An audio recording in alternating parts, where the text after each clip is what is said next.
Hello everybody, good afternoon and welcome to the United Stands, and what a show we've got for you today. Three big stories breaking actually. Jadon Sancho still out for Manchester United and will miss the Burnley game. Obviously that's a big story. We've also got a story from The Athletic saying that David De Gea, Manchester United want him to sign a new contract. And in addition to that, we've also got an update coming in about Cody Gakpo as well. So look, sometimes you're waiting on one story and you get three at the same time. The 2 o'clock show eclipsing the 10 o'clock show maybe, although I did include, I'm not going to bin the 10 o'clock show. I mean, the 10 o'clock show is good, but the 2 o'clock show's had a better day. It's been a better performance by the 2 o'clock show. Elijah says 11 minutes, bro. Mates, if I'd have gone live at 2 o'clock, we would not have got the two stories that we've got. So sometimes on a news show, you have to be patient, and you'll be very glad about why we've been patient. Big story around David De Gea, Jadon Sancho, and around Cody Gakpo as well. So lots to get into, and you've got to love the afternoon show, says Ladios. But before we get into all of that, you've got to love a little bit of trivia. And as you can see on my left-hand side, we are sponsored, but I'd love to be saying we are top of the league. We are sponsored by Boohoo Man on this show. I'm wearing my Boohoo Man hoodie, love it, nice and snug. Boohoo Man is all about looking good and feeling good, and as we head towards the festive season, then there's no better time to get yourself some brand new winter wear. Because Boohoo Man are sponsoring the show though, it means it's time for some football trivia for you. This week we're seeing if you guys can guess which United player Boohoo Man are talking about from the below clues. So here we go. I was born on the 24th of February 1940 in Aberdeen, Scotland. I started my football career at Huddersfield Town in 1956. I played for both Manchester City and Manchester United. And I'm not stopped that now. And during my Manchester United career, I won 2 Football League First Divisions, 1 FA Cup and a European Cup. And I also won the Ballon d'Or in 1964. Keep your eye on that one if you're going to do the members quiz, which is coming out for Christmas tomorrow. So remember that one. Won the Ballon d'Or in 1964. Who am I? Who am I? Can you guess who I am in the chat? Of course, I'm going to go with the first answer. Zohang Dennis Law. There we go. It was, of course, the lawman, the king, Dennis Law. Of course, it's Dennis Law. Well done to everyone who got that. As always, Boohoo Man have given United Stand a discount for this video by scanning the QR next to me or clicking the link in the description and using the code GOLDBRIDGE. You can get an extra 10% off at Boohoo Man, excluding certain sale items. Thanks so much to Boohoo Man, as per usual, for sponsoring the show. Big shout to them. Get your stuff for Christmas, after Christmas, whatever you want to do. Get your discount. Fantastic products at Boohoo Man, and big shout out to them. Right, let's go on to the show. So let's get on with the show. I'm not going to do it in Scottish. That would not be bad. And it wasn't Gordon Strachan Jr. He never won the Ballon d'Or. He didn't win the league with Manchester United. He won it with Leeds. Right, let's get into it. We are going to go straight into it. Have you got Christmas Day off, says Mulia? We've got content for you on Christmas Day, and if you watch us every Christmas Day, you'll know what content it is. It's one of my favourite videos of the year. Watch out for it. So, we're going to fire in. There's a Fabrizio tweet, apparently, but I'm not here to talk about Fabrizio Romano at the moment. I'm here to talk about what we want to talk about, which is these 3 stories which I promised. One about David De Gea, one about Cody Gakpo, and one about Jadon Sancho. So, Jadon Sancho will miss the game against Burnley tomorrow night. Manchester United sources have confirmed this to the Manchester Evening News. He will not be available for the game tomorrow, and he hasn't turned up at Carrington this afternoon so far, which suggests he probably isn't going to turn up at Carrington today, but he will not be involved tomorrow. I can't say we're surprised by this. We've got a video coming out actually later on about Sancho and his future at Manchester United. Some people are starting to question that. I mean, personally, you know, my stance on this, but I think we can turn it around. But I'm also not naive enough to go, there could be a problem. Of course there could be a problem. There could be a problem there. There could be a big problem there. Maybe him and Ten Hag just aren't going to work out. You know, maybe he's not going to work out at Man United. I haven't got a magic wand and I can't say it's definitely going to work, but who knows? Who knows what's going to happen? But he's not at training today. He won't be playing tomorrow. I think that's a real issue, but we already know there's an issue. And again, I echo what many of us have said. We wish Jadon Sancho the best. Most of us do. I certainly do. I think a lot of you do. And we want him back playing for Manchester United. It's really sad because he didn't play before the World Cup. He didn't go to the World Cup. And you've got players who played against Fulham for Manchester United, who then went to the World Cup and played in the World Cup and then are back to play against Burnley tomorrow. And Sancho's not been available for any of that. That in itself in a little concise sentence, is the issue. He wasn't available before, he didn't go to the World Cup, and he's not available after. And if you look at someone like Bruno, played against Fulham, went to the World Cup, and will probably play tomorrow, that just shows you the enormity of this issue with Jadon Sancho, that he's just not available for football games for Manchester United. And that in itself is, is concerning. But we're just going to have to be patient with it. I don't really know what to add. It's obviously big news, and it will be a big discussion. And it makes it harder for Manchester United. It makes it harder for Ten Hag. I don't think anyone sat there going, "Get out of our club, you shit." It's more about, we need you. When are you going to be back? But you can't force a player back that's not in the right fitness or mental state. So we just have to see how long it's going to be. And I think in some ways, it almost is better if we just go one day, "Oh, Sancho's back," and then we can talk about that. Because Lucy says Southgate's had a part to play in it as well. I think a lot of things have had a part to play in it. I think losing his place in the United side, not going to the World Cup. How old is Sancho now? I always forget how old Sancho is. He, 22, 23? So he probably feels that the move to Man United, being in the Euros this last year and a half, haven't gone anywhere near the way he wanted them to go. Would I sell him now if I could? Somebody just said in the chat. No, I don't believe in that for many reasons. One, he's struggling. 2, he's a Man United player. 3, it'd be too early. 4, I think he's a talented player. And 5, I still think there's a story to be written. Come back to me in the summer. I think that's when you assess the situation. I think the next 6 months are key. I liken it to Rashford. Rashford in the summer, even I said it might be time for him to go. Look at what he's done in the last 5 months. And look, Sancho and Rashford are tight. They get on. And they're at the same club. He's got the perfect sort of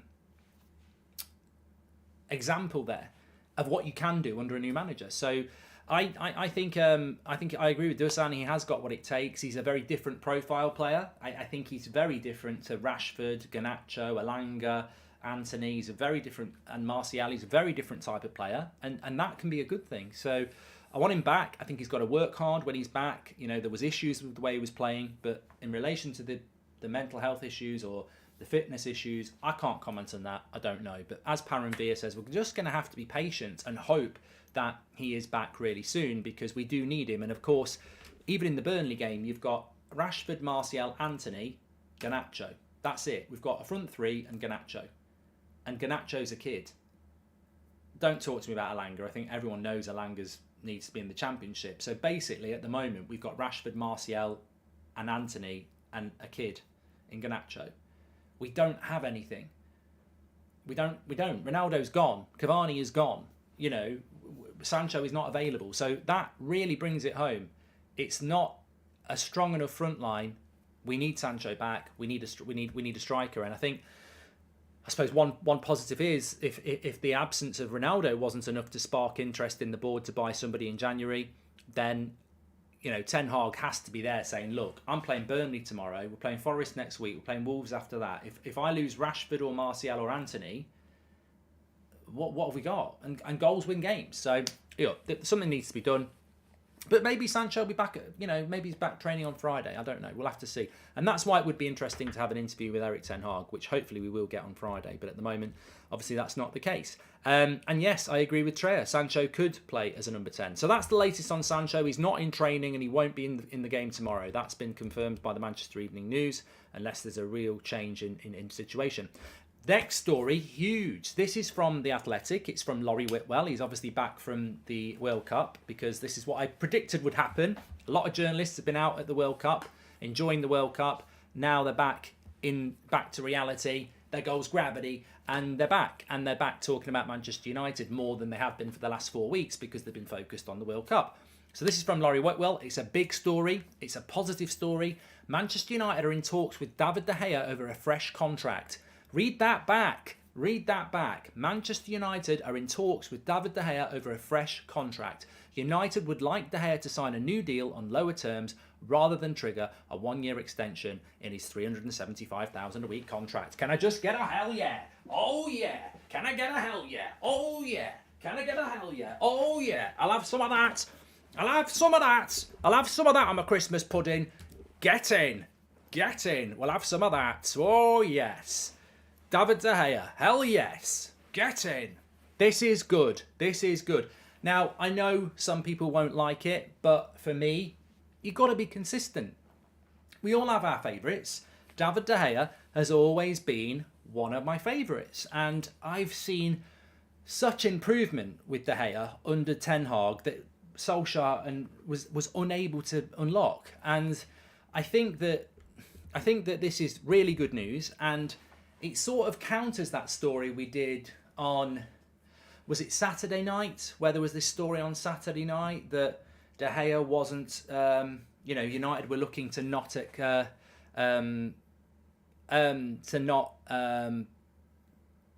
they weren't looking to extend his contract. It was Plettigol, wasn't it? So, really, this story sort of gives Plettigol some credibility, because he said that United were not looking to extend David De Gea's contract for the extra year, which made everyone think, shit, we're going to get rid of David De Gea.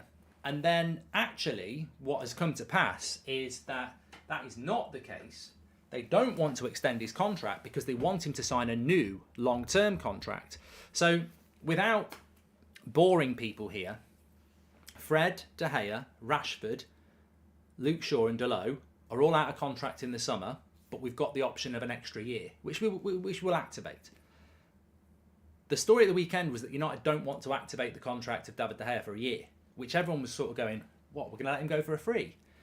What really has come out now from Laurie Whitwell is that they don't want to activate the extra year because they want to get him on a longer contract now, and they want him to lower his wage demands. Now, I think this is fantastic. I think this is brilliant, because ultimately what it means is that if David De Gea says, okay, what is it you want me to lower my demands to? And apparently he's on 375 grand a week, which is why I always stick up for Maguire, and it's why I always stick up for there's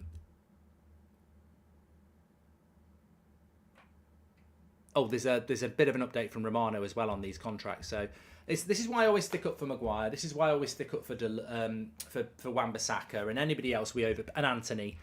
It's not the player's fault when the club do stupid things, like paying Harry Maguire 200 grand a week and paying 80 million pounds for him and giving him a 7-year contract when he was 26 is one of the stupidest contracts we've ever done. I mean, Phil Jones is in the room saying, hold my beer, I've got a worse one. Alexis Sanchez, we've done stupid contracts, haven't we? But it doesn't make the player bad. It doesn't make the player's fault, but it can still be a stupid contract. Anthony's a really exciting player, but he's not 85 million pounds worth. And we shouldn't have, Anthony was on about 20 grand a week at Ajax and we gave him 200 grand a week. I mean, what club gives a player a 10-time salary increase? David De Gea shouldn't be on 375 grand a week. He shouldn't, but he is, and you can't knock him. United doing something smart for a change, says Angelo. So what I hope happens is that David De Gea gets offered maybe 300 grand a week by Manchester United, or 275 grand a week, and they agree a 3-year deal. I think that would be a good deal. Blaze Leo's just said it there. For me, offer him 300k a week, you save yourself 75k a week, and give him a 3, 4, 5-year deal. I think it makes a lot of sense. It makes a lot of sense, and it also sends a good.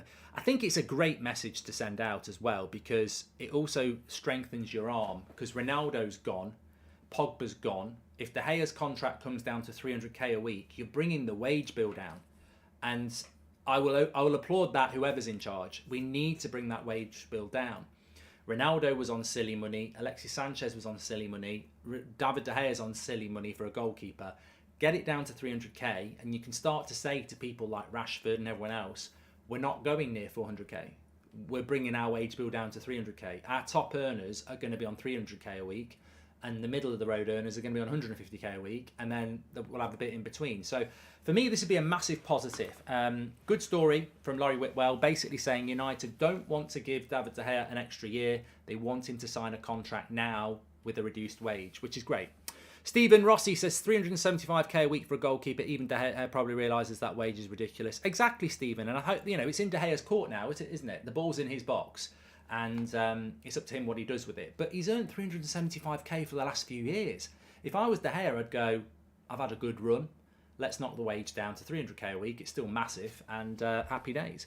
Again, hey, welcome to the Members Club. Thank you very much. And thank you for all you do, Mark. Keep up the good work, and I wish you, your family, and all the United Stand community Merry Christmas, says Baba T. Thank you for all these nice messages that are coming in. I know it's a lovely time of the year for some, not so much for others, but I do appreciate it. It's the end of it, even if you don't like Christmas, we're coming towards the end of the year, aren't we? So thank you very much for that. But yeah, look, that's really positive. New Gakpo update from Alex Crook. Sorry if I already mentioned. We're going to do that in a minute, Sean. I'm going to do that in a minute. But look, sounds positive about De Gea getting a new contract, which is, for me, what it's all about. And then we've also got an update from Fabrizio Romano, which sort of follows on from that, which, sort of solidifies that. So Fabrizio Romano, about 15 minutes ago, has said that Manchester United have triggered the options to extend contracts of these players until June 2024. So Marcus Rashford, Dalot, Luke Shaw and Fred have all had their contracts increased by the year. And just to add to the tedious nature of this, in case you don't understand, because people have different levels of interest in football and contracts, David De Gea, Luke Shaw, Dalot, Fred, Rashford, all out of contract this summer, 2023. But United have got an option to add a year onto all of them. They basically added the year on Rashford, Fred, Dalot and Shaw. So none of those players are out of contract until a year from the summer. So 18 months' time. De Gea's contract is up in the summer, but as we know from Laurie Whitwell, United are trying to negotiate a contract with him now, a longer-term contract. So I suppose the question to that would be, why have we not done that with Rashford? I think we're working on a contract with Rashford. I think it's just a barrier, isn't it? Because what United do not want to do in 2 weeks' time is have PSG, quite rightly, able to speak to Marcus Rashford. So De Gea sounds like it's going to be a very quick contract renewal because, they're working on it. I think with Rashford and Dalot, they'll be working on those as well. I think the one I'd be worried about is if someone was Fred. I think Fred's at the bottom of the queue, and maybe he will get a long-term contract. I wouldn't give Fred a long-term contract. He's 30. He's a bench player. I wouldn't be giving him a long-term contract, but that's not up to me. But he will be here for another year. And of course, the interesting thing about Fred is that maybe we'll sell him in the summer, but with a year left on his contract, he's got value. So, I think you have to extend the contract no matter what. You can't let somebody go for free. Even if you want them to go, you still extend the contract because then you might get 15 million.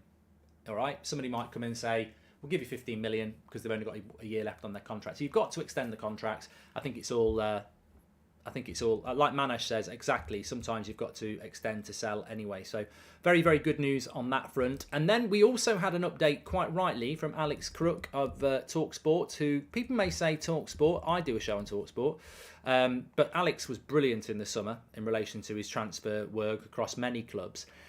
He's tweeted out in the last 25 minutes that Manchester United are going all out for Cody Gakpo in January. A growing confidence it will get done. Ten Hag leading the pursuit and PSV willing to cash in on one of the World Cup breakout stars. So, look, Alex Crook is a decent, had a very good summer, like I say. A lot of people spoke about De Jong and it didn't happen. So I'm not going to sit here and say that means it's going to happen. But that's pretty much my stance, and I think it's pretty much a lot of your stances anyway. We know we're talking to Gakpo's agent, we know PSV will sell, and we know that Erik ten Hag wants him. It's not a huge leap to put it out there that United are confident that they're going to get that deal done. Because we know we're talking to his agent, we know the player wants to go, we know PSV want to sell, and we know ten Hag wants him. So it's the most logical signing. Does that make me go higher than 70%? No. It makes me stay at 70% at the moment. But I'm hoping that, with that sort of an update there, that maybe we'll start to move the deal forward. And as I said, I love it when a plan comes together, because what we're getting now is, especially on this show today, it's almost like people have arrived back in the UK from the World Cup and are catching up on their emails and their sources, because we've had 2 or 3 big updates in the space of half an hour. You've got Romano telling us about the contract extensions. You've got Laurie Whitwell telling us that they're trying to get De Gea on a longer contract. You've got Alex Crook talking about confidence around the Gakpo deal. So we're starting to get these more regular updates, and I'm hoping we're going to get some really, really juicy updates on the sale. Out of those 4 players you mentioned, how many of those are to protect the players while negotiating contracts versus selling them for a fee this summer? Also, Merry Christmas, Mark and crew. Here since 350k. Keep up the good work. Brandon, really appreciate that super chat. Not only because you're saying thank you, but because you make a good point as well. I think Rashford has been extended for another year, so it gives us time to negotiate a longer contract, 100%. I think the same with Dalot. Extending by a year gives you time to negotiate the contract, the long one. De Gea, we know that we're trying to get him on a longer contract anyway, and that leaves Shaw and Fred. Fred, I suspect we are going to just try and sell him in the summer because he's surplus to requirements, really, and we want to buy another midfielder. There's no doubt that Fred's well liked at Manchester United, but when you've got Casemiro, Eriksen, and you want to buy a Bellingham or a De Jong, and you know we're going to keep McTominay, Fred becomes 5th choice. So I think Fred will go in the summer, so we've extended him so that there's some value for him in the summer instead of him going for free. And then Luke Shaw's an interesting one. I would sign Luke Shaw on a new contract, but maybe Luke Shaw's been at United long enough and he fancies a move. Maybe United look at Luke Shaw and go, we don't really want to commit to 200k a week for a left back who, you know, we don't want to give you a 4-year deal, taking you into your early 30s. Maybe they do. I think Luke Shaw's like that for me. I'd give him a contract because I like him, but I couldn't tell you what's going to happen with Luke Shaw. But certainly, Dalot and Rashford, we're going to get them on longer-term contracts. We're trying to get De Gea on a long-term contract. I think Fred will go, and Luke Shaw, I'm a bit like that.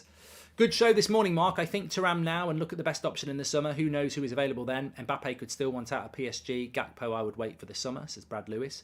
I mean, look, Mbappe's a very interesting player, isn't he? I don't think we'll sign Mbappe, but that's the importance of the January transfer window, isn't it? Because if we can sign a player in the summer when we're in the Champions League and we've got new owners, anything's possible. I liken this to Newcastle. It's the Newcastle theory, and it used to be the Man City theory, but it's the Newcastle theory now. If Newcastle gets Champions League football this year, all bets are off. They won't be out of the Champions League again. Why? Because they've got huge money to buy the players and go, we're in the Champions League, come here, we'll give you silly money. Everyone knows the minute Newcastle get into the Champions League, that's it. They won't leave it. Well, let's put the shoe on the other foot. If Man United get new owners who want to invest loads of money and we get in the Champions League, we're more attractive than Newcastle because money's money. Newcastle can have more money, but you know they're not going to pay. They can't pay people £1 million a week. You know there is an element of financial fair play that still exists. So if we get huge investment and we're in the Champions League in the summer, there's no reason we couldn't compete for Mbappe if we wanted to. It sounds ridiculous now, and people are going, "What are you talking about?" But is that not what this whole sale of Man United is meant to be about?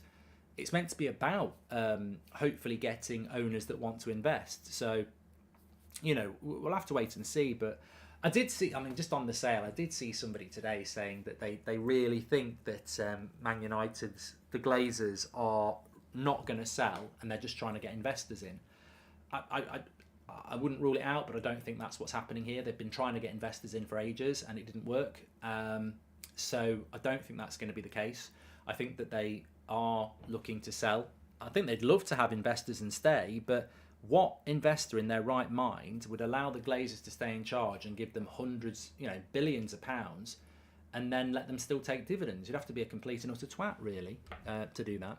Apparently, we've had an update from Ducker. It's all happening at the moment. I love it. I love it. I love it. I love it. Keep it coming. Inject it. Come on. What we got? What we got? What we got? We're going to rock around the clock here. What have we got? Okay, yeah, just the same thing from James Ducker, really. United have triggered 12-month contract extension options in Rashford, Shaw, Dalot.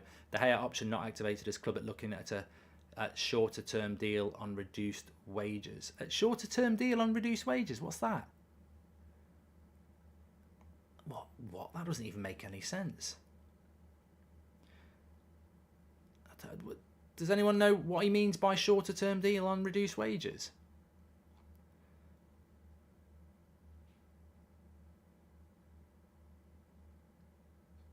I don't what that means. De Gea option not activated as club looking at shorter term deal on reduced wages. Shorter term deal than a year? That can't be right. That must be answers on a postcard for that. That doesn't make any sense. No, Laurie Whitwell says that Manchester United, David De Gea in talks over new deal to lower salary. Yeah.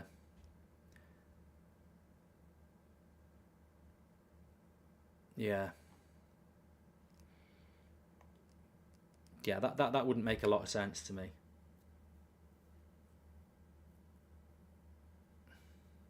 Yeah. It makes more sense what Whitwell... Maybe it's a typo from Ducker, because how could you... Roll on Burnley, are you on Twitch? I'm on Twitch in a bit, yes, Josh. Man United, expectations coming from the World Cup, says Dynamic. Top 4. Yeah, I think what James Ducker means there is they're looking to... Because there's no such thing as a shorter deal. So basically, maybe I've read it wrong. He's saying that we've extended everyone by a year, but De Gea, they're trying to lower his salary on a shorter term deal. So there's no shorter term deal than a 1 year. So maybe they're looking at a 2 or 3 year deal on 300k a week. I think that's what it means, definitely. Yeah. Yeah, 100%. People saying sell Sancho but wants to keep Maguire and Rashford, says Lucy. Hang on, isn't his salary lower after failing to qualify for the Champions League last season? I don't know. Yeah, I don't know about that. But a 2 to 3 year deal for David De Gea makes total sense. Even as a David De Gea fan, it makes a lot of sense because you've got a goalkeeper who's 32. And I think he's 32. Let me have a look. David De Gea. Yeah, he's 32. Just turned 32. So a 3 year deal. Absolutely spot on. 35. That would take him up to 35. So yeah, we've spoken about Alex Crooks, Gakpo update.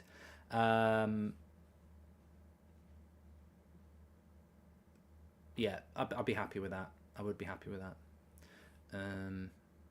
Could a Sancho loan move work, says Sam? Well, we're going to do a video on Sancho later on in the studio, talking about what our thoughts are for him in the future. But as a bit of my thought, my feeling is that Jadon Sancho has a future at Manchester United, and we just need to get him back on the pitch. All this news, I don't know whether I'm coming or going, says Michael Doherty. Yeah, well, we just, you know what? Sometimes I do get things right. What did I say to you over the last couple of weeks? I can't wait for the World Cup to be over, because all these journalists that have been paid to be out in Qatar will come back and focus on their day job. And what's happened? They've all got back. They've all used this. They've all got in contact with their sources. And suddenly we know about the contracts. We know about De Gea. We know about Gakpo. Everyone's come back. Alex Crook's been out of the World Cup for TalkSport. Laurie Whitwell's been out at the World Cup for Athletic. James Ducker's been out of the World Cup with the Telegraph. They're all back now, and they're all writing about Man United. And suddenly we're getting loads and loads of information, which I'm here for. I'm here for. What we need now is a bit of football, which we've got tomorrow, and a bit about the sale. But I think it's going to be a very interesting couple of weeks. So make sure you subscribe to the channel, bottom right-hand corner, and smash a like, because I think it's going to be exciting. Don't forget, tomorrow we've got our Christmas quiz coming out on the members section. So if you are a member, get ready for that. Christmas quiz is coming, and it's a head-to-head between me and Adam. Adam beat Beth, I've beat Beth, so it's head-to-head between me and Adam in our. But you can play interactively, and there was a clue in the show today about one of the questions, by the way. If you're not a member, you can do that by clicking the join button and get your badge next to your name as well. Brandon says, I love Dave. Keep him for another 2 or 3 years, but grab Sanchez from Brighton as a backup, then replacement once Dave's time is up. Personally, I think if we're going to keep De Gea for 3 years, I'd bring somebody in like Lafont, who's a younger goalkeeper that can learn his trade under De Gea. I think Sanchez might be a player that would take De Gea's place. I'd be looking at a younger profile goalkeeper to work alongside him over the next 2 or 3 years. But Taylor says, David De Gea staying has made my day. And it has made my day as well. As I said, I did. What did I do? I got up and I said, I was going, hell yeah, hell yeah. Really pleased about it. So very, very good news. Mark, do me if I've played the game and Slow Sports News so I can have as my ringtone, says Paul. I'll try my best. So on David De Gea, I've played the game. I've played the game. Slow Sports News. Crunchy Nut Cornflakes. Yellow tie. I've played the game. Get back in the bin with your yellow tie. I've played the game. There you go. Dalot staying has made my day, says Alex Riley. Well, Dalot, yep. Dalot, Rashford will stay long term. Hopefully De Gea will stay long term. I think Fred will end up leaving, and Luke Shaw is up in the air. I would extend Luke Shaw on a longer contract. Some of you wouldn't. Let's see what David De Gea decides. Let's see what Eric Ten Hag decides to do. Right, I'm on Twitch at 3 o'clock, so I need to go and set that up. But thank you everybody for watching. Take care. Smash a like on the video, and I will see you on Twitch in about 20 minutes. But I've listened to the game, says Ladios, and yeah, everything you need was in the last half an hour. Fantastic show, loved it, and I think we're going to get a lot more of these shows over the next few days. So make sure you subscribe and get involved. Take care, everyone. Speak to you in a bit.